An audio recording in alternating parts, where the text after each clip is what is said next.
western part of North and South Dakota in the oil fields is a tremendous missional opportunity.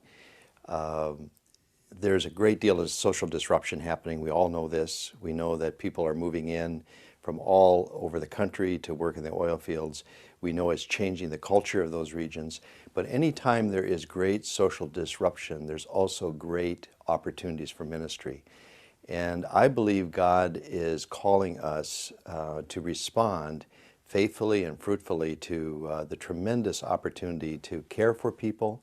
So one of the things we want to do right away is to provide opportunities such as sidewalk Sunday schools, or to send young people to camp, to begin to connect with some of these families and support them as they're trying to adjust to this new area.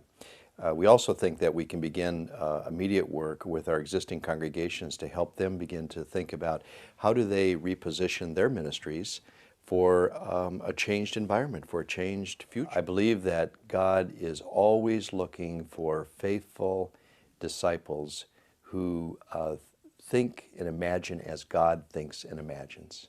In other words, have God-sized dreams.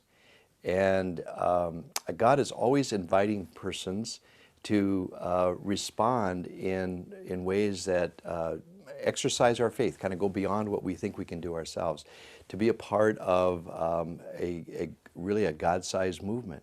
So I've issued this invitation to a miracle offering in part because I believe God wants to do a miracle through the United Methodists in the Dakotas. I really fundamentally believe that God has raised us up and wants to continue to work through us to do something that will cause everyone to say, oh my goodness, look at those United Methodists.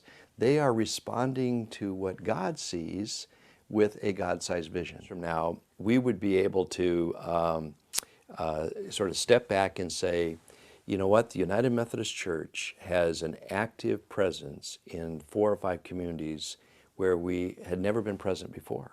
Places like Watford City and Stanley and back in the community of Tioga where there once was a United Methodist Church. In fact, a local church that I was a part of as a high school student.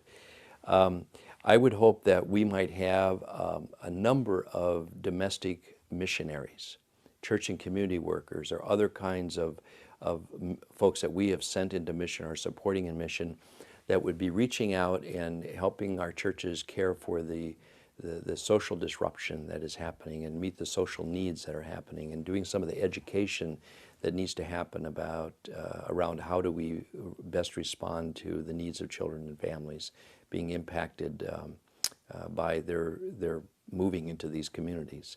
I would hope that our existing congregations, the congregation in Williston, the congregations in Minot and Dickinson, and some of the congregations in some of our smaller communities like Bowbells and Kenmare and Donnybrook, for example, that every one of these congregations would have embraced the reality that life is changing and that their ministry opportunities have quadrupled and are beginning to figure out how they can respond, how they can renew and re-energize and refocus their ministries.